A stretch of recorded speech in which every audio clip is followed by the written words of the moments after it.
as he's finding with his wife, right, if he has been socialized to identify as a man in such a way that means he should not have or show emotions, then when his wife is asking him to share those things, she's not just asking him to do something that is difficult, if not impossible. She's actually asking him to redefine his very identity, right? To be someone else, to be someone who is capable of and encouraged to show emotion, right? And so this is a problem that he's noting, not just in the way we raise men in general, but in the kinds of problems it can create in their personal lives, right? So men know that communication is the key to a healthy life and healthy relationships, right? He's not claiming ignorance of this. He's very well aware of this fact.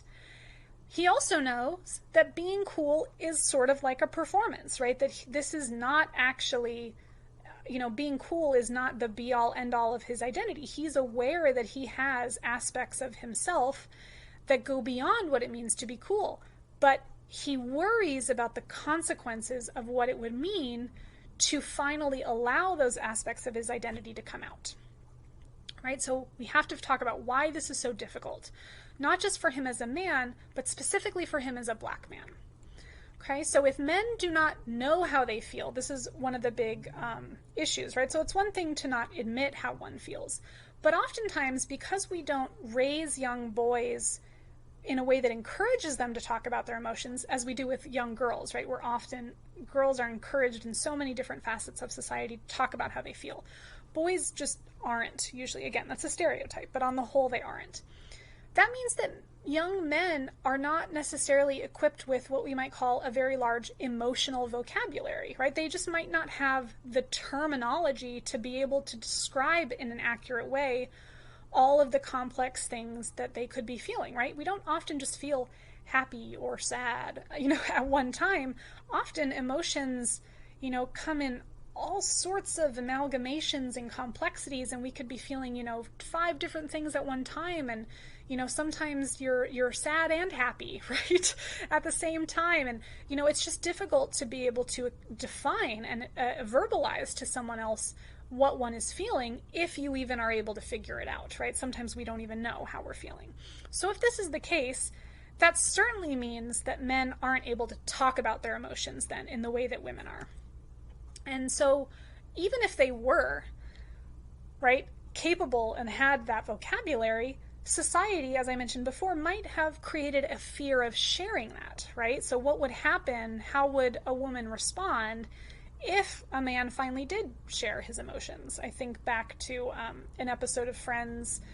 I think Bruce Willis is a guest star, and he's dating Rachel, and Rachel is trying to encourage him to, open up about his feelings. He doesn't talk about his emotions. And so he finally does, and it's just like this, gate opens, and he's crying and sharing all these things. And then Rachel's like, okay, enough, right? So she both criticizes him for not being able to do it, and then once he does it, then that becomes a problem, right? So it's like a lose-lose situation for men in this case. They're damned if they don't show emotions, right? Because then women feel like they're maybe not able to get a full sense of who they are, or they're not, being open enough, or don't trust, whatever that's taken to mean.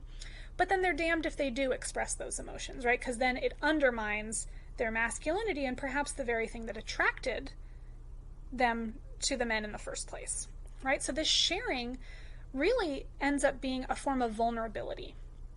And again, not just for men, but specifically for black men, right? So the idea here is that black men have had to take a particularly cool demeanor throughout the history of society because of the racism that they experience in the world, right? We have these stereotypes about the quote-unquote angry black man for a reason, right? The idea is that when a black man is being perceived as angry, that is automatically perceived, right, typically by a white mind, as being a threat, and usually ends up being responded to with lethal force, right, if not just violent force.